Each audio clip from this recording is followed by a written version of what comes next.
Bonjour et bienvenue dans ces pronostics et cette analyse du Loto Foot 15 numéro 85 spécial Ligue des Champions avec 1 million d'euros à la clé. Ce sera notamment sur tous les matchs de Ligue des Champions de mardi et mercredi, 25 et 26 novembre. Et on va attaquer avec la grille sur le match Marseille-Newcastle. Alors un match assez compliqué parce que Marseille, ils ont fait leur meilleur match contre Real Madrid où ils ont vraiment bien joué. Ils ont perdu en Espagne. Après, ils ont battu la faible équipe néerlandaise de, de l'Ajax à domicile au Vélodrome. Et ensuite, deux défaites vraiment décevantes parce que les matchs étaient à leur portée. C'était contre le Sporting où ils perdent 2-1 et surtout contre l'Atalanta à domicile où ils perdent 1-0 dans les conditions qu'on connaît dans les dernières minutes. L'Olympique de Marseille se retrouve quand même assez loin pour la qualification directe, mais les barrages semblent toujours apporter. On va voir le classement. Ils sont 25e. Ils sont à un point du barrage actuellement. Et ils vont jouer notamment les deux clubs belges avec aussi Liverpool. Donc il faudra quand même essayer de prendre des points avant. Et ce match contre Newcastle, il est possible parce que Newcastle, c'est pas la meilleure version de Newcastle qu'on ait connue ces dernières années, alors surtout en championnat où ils sont un peu largués. On va regarder les matchs en Ligue des Champions. Newcastle, ils ont battu l'Athletic Club 2-0 à la maison. Ils ont aussi une victoire contre Benfica, encore une fois à la maison. Une victoire en déplacement contre l'Union Saint-Gilloise et une défaite à domicile contre Barcelone. Donc 3 victoires, une défaite, plutôt bien en Ligue des Champions. Ils sont très bien classés, mais en championnat, ils ont beaucoup plus de mal. Newcastle, on va voir leur classement. Et on voit qu'ils pointent seulement à la 14e place. Alors on sait que le championnat anglais est plutôt compliqué, mais 14e, c'est vraiment moyen. Donc c'est un match assez compliqué finalement. Et on va éviter de perdre sur ce match. Alors on utilise un triple. Et on passe au match Chelsea-Barcelone. Là aussi, compliqué de pronostiquer ce match. Chelsea, ils sont deuxième du classement en championnat. Donc plutôt vraiment un bon début. Parce qu'ils jouent encore le titre avec City. Il y a 3 clubs pour le titre cette année en Angleterre, a priori. Et Chelsea, ils sont champions du monde des clubs. Et ils ont fait un démarrage en Ligue des Champions plutôt correct. 2 victoires, un nul, une défaite. C'est le même bilan que Barcelone. Et Barcelone, ils sont également bien classés en championnat. Ils sont deuxième derrière Real Madrid. Et en Ligue des Champions, ils ont fait des belles performances également. Alors un nul un peu décevant en déplacement contre Bruges. Mais derrière, ils réagissent en championnat. Victoire à 4-2 contre Celta Vigo et 4-0 contre l'Athletic Club. Donc la machine offensive s'est remise en marche, notamment avec le retour de Lewandowski. Donc c'est un match assez compliqué également à pronostiquer et on va le tripler. Ensuite, Manchester City, Leverkusen. Manchester City, on l'a vu, ils sont encore dans la course au titre pour le championnat d'Angleterre avec hop, le classement il est là, avec une deuxième place à 4 points d'Arsenal.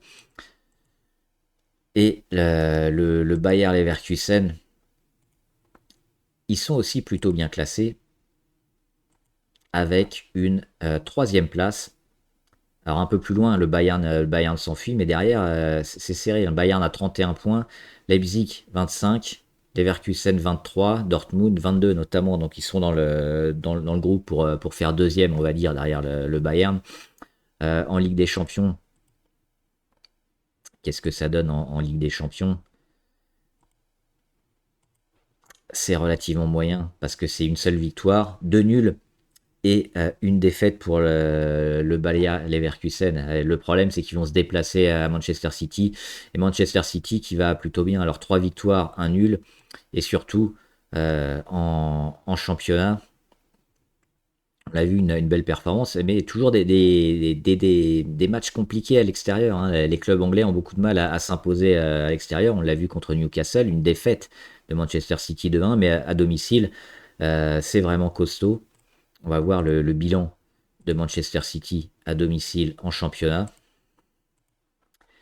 C'est 5 victoires et une défaite. Donc on va pas gâcher de croix sur ce match-là. On va jouer l'équipe à la fois à domicile et qui nous semble la plus forte, à savoir Manchester City.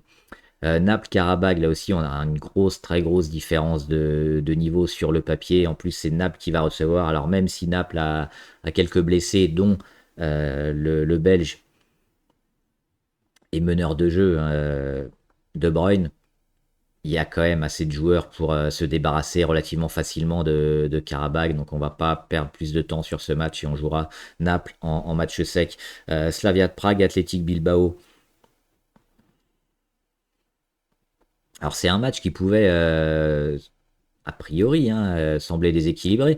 Alors Slavia Prague plutôt une équipe relativement faible, Athletic Bilbao un peu meilleur, un championnat d'Espagne qui marche bien, mais si on regarde les matchs, finalement, ça semble pas si déséquilibré que ça. On va regarder notamment ce qu'a fait Slavia de Prague. Alors, déjà, leur classement en championnat. Prague, ils sont leaders. Alors, c'est pas un gros championnat, on est d'accord, mais ils ont fait 10 victoires, 6 nuls, 0 défaite. Ils sont leaders, et ils n'ont jamais perdu dans leur championnat. En Ligue des Champions, qu'est-ce qu'ils ont fait? Contre Arsenal, c'est compliqué, ils ont perdu 3-0 chez eux. Contre l'Atalanta, en déplacement, ils ont réussi à prendre un point, 0-0. Contre l'Inter, très grosse équipe, forcément ils ont du mal, ils perdent 3-0. Et contre Bodo Glimt, une équipe moyenne, mais on a vu que Bodo Glimt avait fait aussi quelques résultats, c'est un match nul de partout. Donc deux nuls de défaites, deux défaites contre deux très gros, et finalement, dès qu'ils ont la possibilité, Slavia de Prague, ils ont pris des points. Donc c'est pas forcément une équipe qui va perdre tous ses matchs en Ligue des Champions. Et face à elle, on aura notamment Athletic Bilbao. Alors plutôt une bonne équipe, on va dire, du championnat d'Espagne. Alors c'est pas une très bonne équipe non plus. On va regarder leur classement dans le championnat.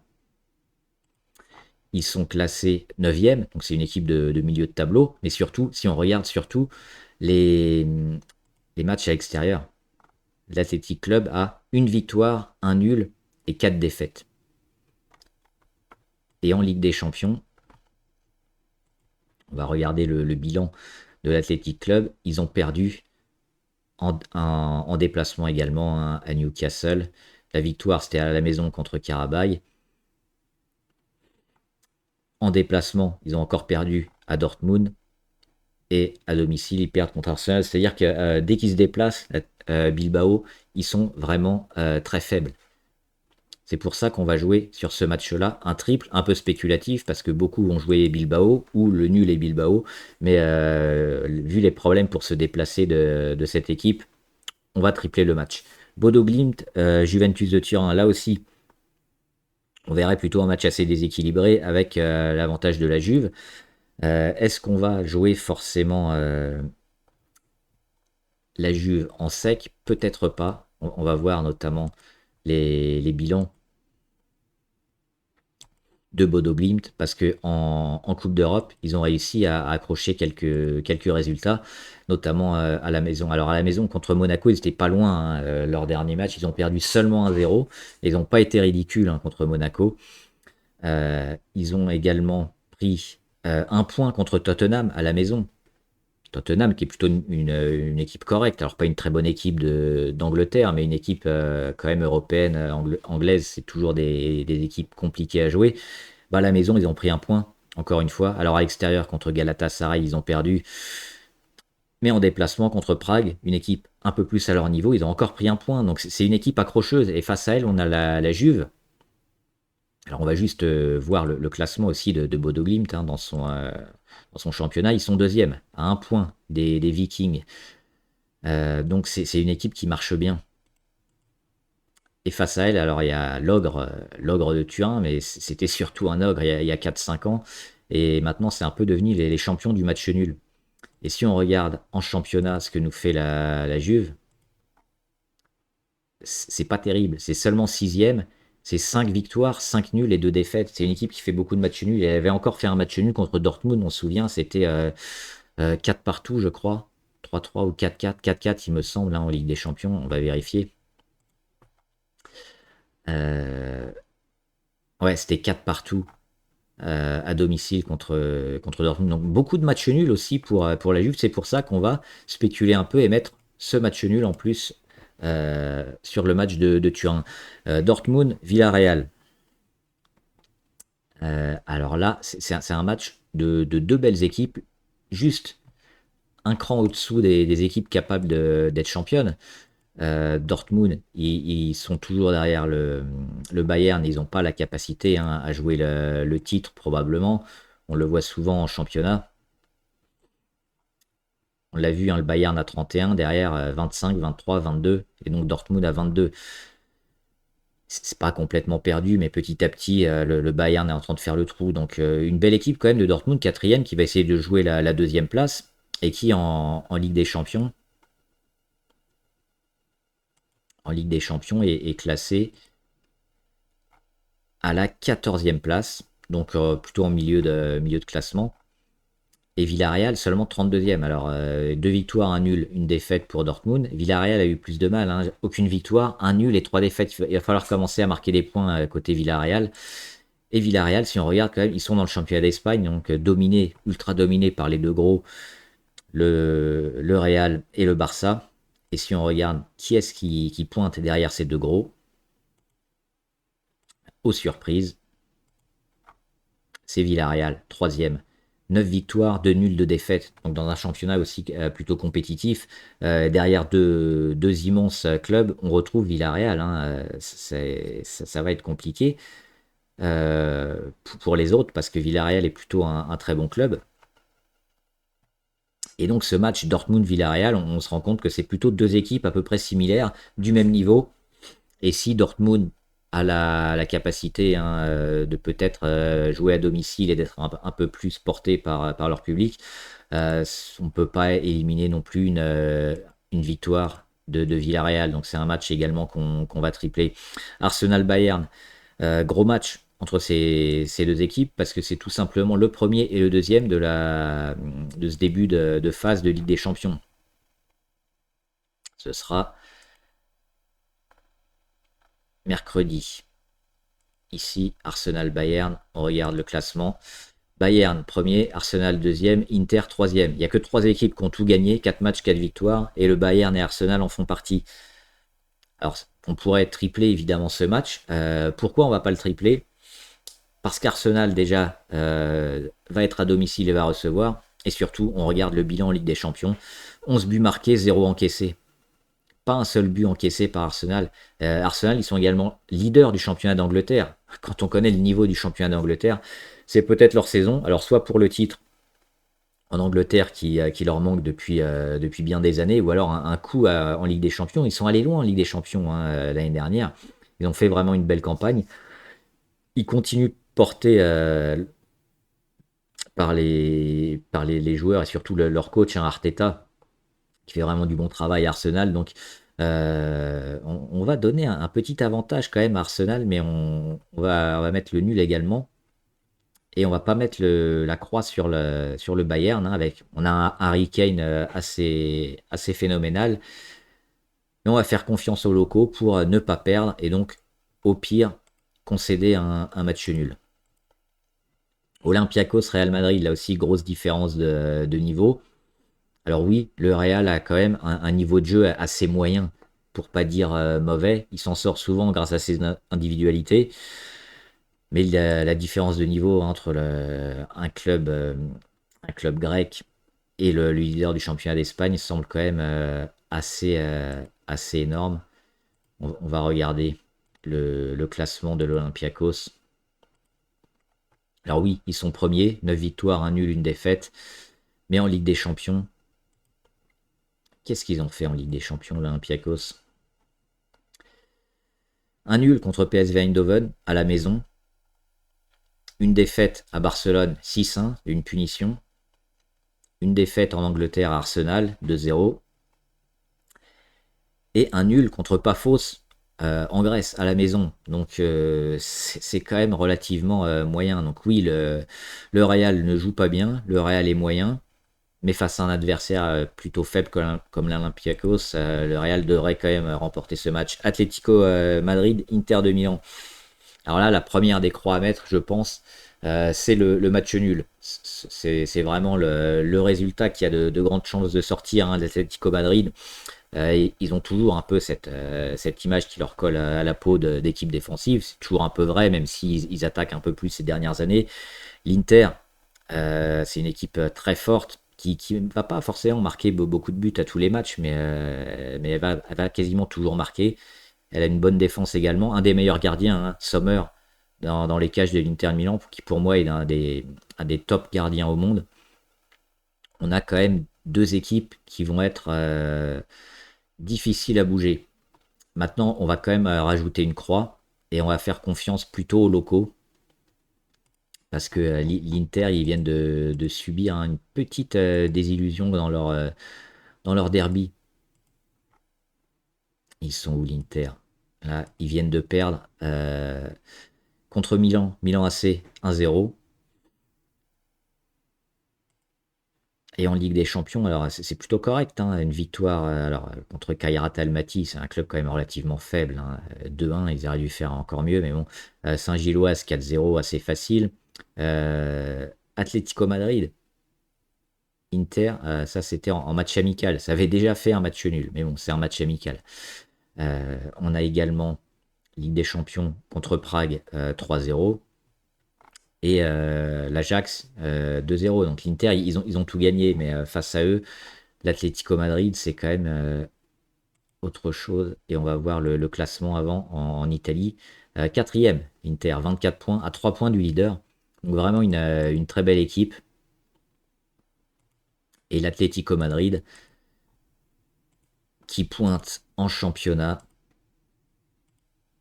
à la quatrième place, derrière les deux gros, Real Madrid et Barcelone. On a Villarreal, 29 points, et Atlético Madrid, 28 points. Donc des équipes vraiment de top classement qui jouent très bien. 8 victoires, 4 nuls, une défaite. Il y a beaucoup de nuls également pour l'Atlético Madrid. Si je devais jouer à un seul résultat, je jouerais le nul, mais je vais faire confiance en plus aux locaux qui sont capables, je pense, à domicile dans les matchs de Ligue des Champions de faire tourner le match en leur faveur. Sporting contre Club de Bruges. On est où là? On est hop, ici. Sporting, Club de Bruges.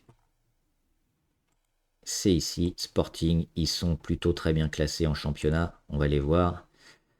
Ça, c'est la coupe. Et le championnat, il est ici. Ils sont deuxième, derrière Porto. 3 points derrière Porto. 9 victoires, un nul, une défaite. Donc c'est une belle équipe aussi, le championnat espagnol, portugais, pardon, le championnat portugais est toujours assez fort et nous met toujours quelques bonnes équipes en Ligue des Champions.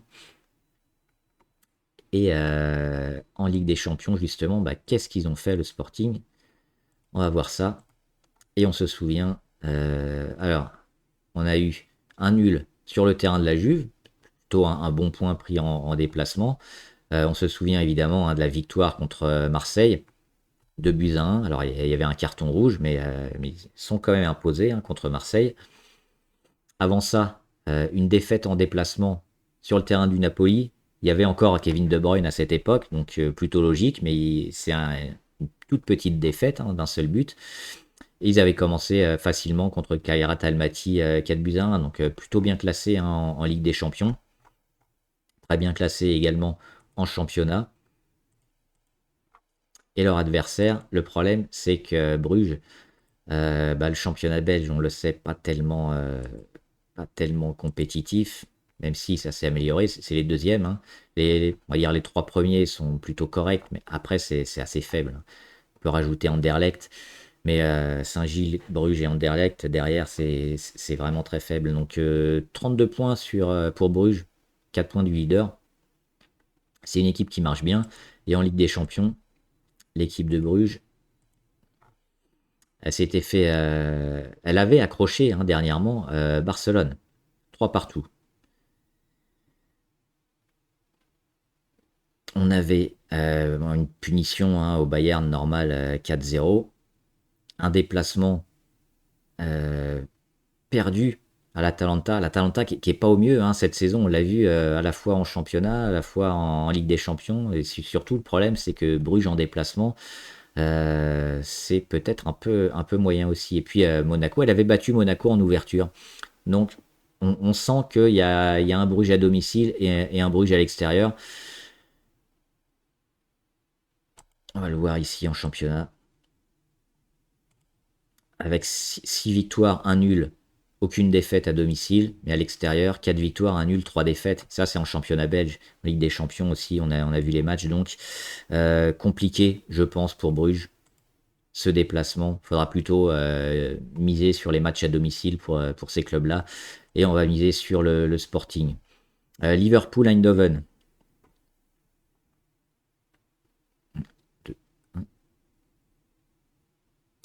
Liverpool-Eindhoven sur les clubs à proprement parler, on miserait Liverpool sec, normalement, tous les jours. Le problème, c'est que Liverpool, cette saison, c'est assez catastrophique, et on va le voir. Pourquoi on n'a pas trop envie de miser sec sur Liverpool, qui joue ici. Bah déjà, on va voir le classement au championnat. Ils viennent de perdre contre Nottingham Forest à Anfield. Anfield Road 0-3 contre Nottingham Forest. Alors c'est vrai que Nottingham Forest ils font plutôt un beau championnat, mais c'est pas un très gros club. Hein. Ils font une belle saison, c'est un peu une équipe surprise, mais ça reste Nottingham Forest. Avant ça, ils étaient en déplacement à Manchester City, 3-0 encore. Donc deux matchs de championnat où ils se prennent 3-0. Le classement, il est cataclysmique pour cette équipe. 11e. Liverpool, ils sont 11e. 6 victoires, 6 défaites. Alors en Ligue des Champions, ils sont plutôt bien sortis. Mais c'est une équipe qui joue pas très bien. Quand elle gagne, c'est souvent à l'arrache. Nottingham, c'était l'année dernière, pardon, hein, qu'ils avaient fait un beau début de championnat. Cette année, en plus, ils ont du mal. Donc, Liverpool, c'est vraiment incroyable. Ils ont réussi à battre le Real à domicile à Anfield 1-0 en Ligue des Champions. Mais ça tient un peu du miracle et du fait que le Real joue un peu, bah, ne sait pas jouer à cette saison. Donc Liverpool, ils nous font vraiment peur.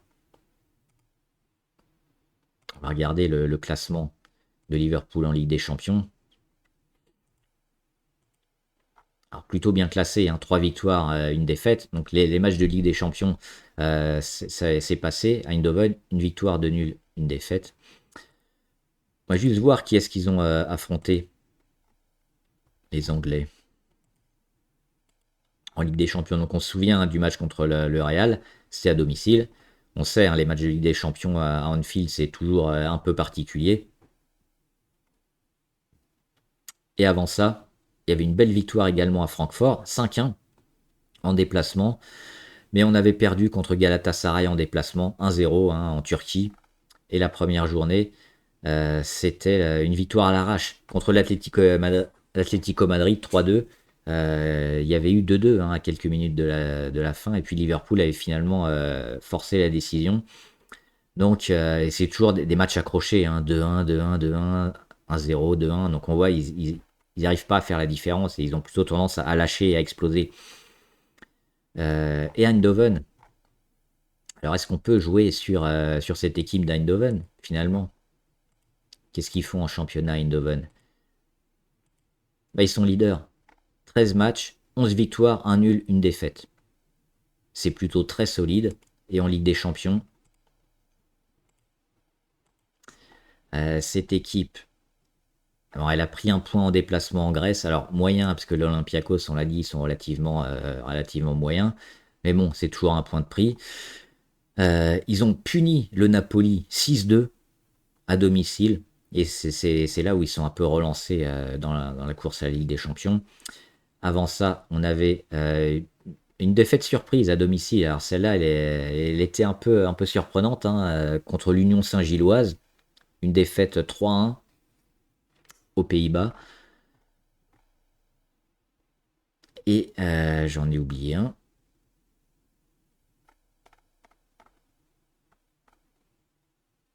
Non, j'en ai pas oublié. Il est où?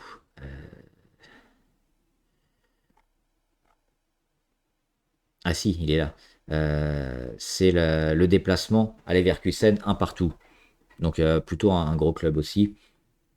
On voit que c'est pas la meilleure équipe en déplacement, mais surtout on va jouer peut-être contre Liverpool sur ce match-là et aussi pour mettre pas mal de gens dehors, hein, parce que ce match-là, Liverpool-Eindhoven, il va être basé par beaucoup de joueurs.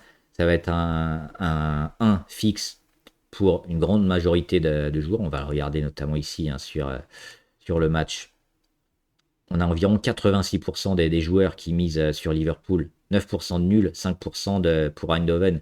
Donc c'est un match qui peut faire la différence. On a vu, hein, le niveau de jeu de Liverpool, assez moyen pour pas dire mauvais. Donc c'est un match qui peut faire la différence pour aller chercher vraiment des gros gains. Donc on le triple. Et enfin, Francfort-Atalanta. Bah, là aussi on va jouer contre. Et on va jouer contre qui? Hop. Francfort-Atalanta. Francfort en championnat d'Allemagne qui pointe à la sixième place. C'est moyen, c'est 20 points, 6 victoires, 2 nuls, 3 défaites. Ça c'est correct mais sans plus, c'est pas mauvais. Et en Ligue des Champions, cette équipe, elle a fait notamment un nul contre Naples, 0-0. Plutôt un beau résultat. Alors même si c'est le Naples qui n'avait pas Kevin De Bruyne, ça reste un bon résultat de se déplacer, de ne pas perdre, hein, sur cette équipe napolitaine. On avait ensuite, enfin avant la punition, hein, Liverpool, c'était un match pour se relancer. Pour Liverpool, ils n'ont pas raté. Francfort, ils ont perdu 5-1 à domicile. Ils avaient joué aussi l'Atlético Madrid à domicile, très compliqué, hein, de jouer cette équipe espagnole. Ils avaient perdu 5-1 également. Mais la première journée, bah, c'est eux qui avaient gagné 5-1, décidément, hein, c'est le score à jouer. Est-ce qu'on va pas jouer encore 5-1 dans ce match-là? Pourquoi pas? Pour Francfort, parce qu'on n'a pas envie de jouer pour l'Atalanta. Parce que l'Atalanta, c'est vraiment plus l'Atalanta de Gasperini, c'est une Atalanta qui nous fait un peu de peine. Alors ils ont perdu 3-1 en déplacement à Naples. Ils ont perdu 3-0 à domicile contre Sassuolo. Et en championnat, ils sont classés 13e. 2 victoires, 7 nuls, 3 défaites. Ils n'y arrivent pas. Ils sont toujours dans la course à la Ligue des Champions, mais je pense que si on accélère un peu et qu'ils tombent sur des grosses équipes, et surtout en déplacement, ça passera pas. Donc on va jouer Francfort en base et en fixe. Pas fausse Monaco. Alors, il nous reste plus beaucoup de croix. C'est un match qu'on aurait peut-être pu doubler. On va jouer Monaco en simple, mais pas fausse. Faut savoir qu'il y a. Alors, a priori, on connaît pas trop le club, l'équipe, mais pourquoi elle fonctionne bien? C'est parce qu'il y a pas mal d'anciens joueurs, d'anciens très grands joueurs qui sont allés jouer à Paphos. Si je les trouve, ils sont ici. On va regarder, hein, il n'y a pas les line-up, mais il y avait notamment il y avait David Luiz, je crois, qui joue à Paphos. Et il y a également, on l'a peut-être ici, la line-up. Il y avait Pepe, il me semble, hein, le joueur portugais. Donc oui, Pepe, est-ce que c'est le même? En 28 ans, non, c'est pas lui, c'est un autre Pepe. Mais il y a David Luiz. Ça, c'est lui, hein, 38 ans, le Brésilien qui jouait à Chelsea et au PSG. Et il y a quelques autres gros joueurs, hein, anciens très bons, qui sont dans cette équipe de Pafos. Il y a Mislav Orsic notamment, hein, qu'on connaît aussi, qui est passé en Europe. Donc finalement, Pafos, hein, club que personne connaît, mais qui a récupéré quelques gros joueurs et qui fait des belles performances. Donc éventuellement, c'est quelque chose à jouer un peu en spéculatif, mais il n'y a plus trop de croix, hein, pour mon côté. Donc éventuellement, on aurait pu mettre ce nul pour tenter quelque chose. Mais là, j'ai plus de croix. On va jouer Monaco en simple. Alors Monaco qui alterne un peu le bien et le moins bien, un peu la victoire ou la défaite. On les a vus contre Rennes, hein, ils ont explosé contre Rennes. On a eu les premières minutes de Paul Pogba. Mais Monaco, c'est souvent qui tout double. Donc c'est pour ça que le nul, on va pas le mettre. Et on va tenter la victoire de Monaco. Et enfin, on finit avec PSG Tottenham. Paris qui revient quand même plutôt bien, hein. Alors ils ont perdu leur seul match de Ligue des Champions euh, contre le Bayern Munich, avec aussi pas mal d'absents. Donc c'est pour ça qu'ils ont été battus notamment. Et ils ont fait plutôt un beau match, hein, compte tenu. Enfin, ils n'ont pas explosé compte tenu du match qu'ils ont fait et qu'ils étaient dominés par le Bayern. Trois victoires, une défaite pour le PSG. Tottenham, on sent qu'on n'y arrive pas non plus, hein, à Tottenham. Tottenham en Ligue des Champions, alors deux victoires de nul. Qui est-ce qu'ils ont battu? Bah, Copenhague à domicile, c'est quand même pas l'équipe du siècle. Un nul contre Monaco en déplacement, un nul contre Bodo Glimt en déplacement. Donc on voit qu'ils ont eu un peu de mal, hein, en déplacement, nos amis de Tottenham. Et à domicile, ils ont tapé Villarreal 1-0. Bon, un match plutôt serré, mais ils ont réussi à s'imposer. Mais en championnat d'Angleterre, hein, ils sont seulement 9e. 5 victoires, 3 nuls, 4 défaites. Donc le fait surtout aussi de se déplacer, je pense que ça sera trop dur pour Tottenham. Et puis Paris, hein, commence à récupérer des blessés. Et même les remplaçants ont eu un peu plus de temps de jeu. Et on sent que c'est en train de revenir, hein, sur le jeu du PSG. Ça va être très compliqué, voire trop compliqué pour Tottenham. Donc on va jouer le PSG en base.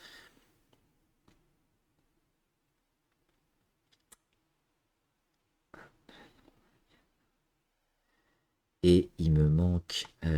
non, j'ai fait une croix en trop.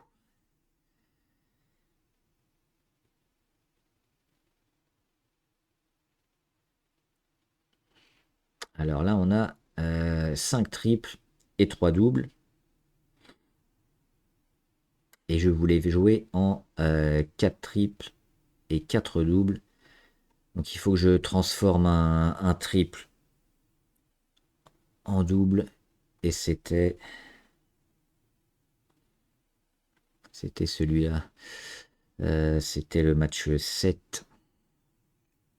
Dortmund-Villarreal, oui, que j'ai changé après pour le prono, où je n'ai pas mis Villarreal. Donc c'est les deux matchs, hein, sur lesquels j'ai hésité. Le Dortmund-Villarreal, finalement j'enlève la croix de Villarreal, et le Pafos Monaco où j'enlève le nul. Donc éventuellement, hein, selon vos préférences, vous pourrez éventuellement jouer ces croix-là. Ce qui nous fait finalement un prono avec 4 triples, 4 doubles. Donc en garantie N, évidemment, on va pas le jouer parce que ça va coûter 1296 €. Mais avec la chaîne, hein, on va le jouer en garantie N-1 à 128 €. Et pour les petits budgets, on peut le jouer en N-2 à seulement 24 €. Voilà, dites-moi ce que vous pensez, hein, de mon prono, des analyses, des matchs, et mettez aussi, hein, vos pronostics, vos analyses sur les matchs. Et bonne chance!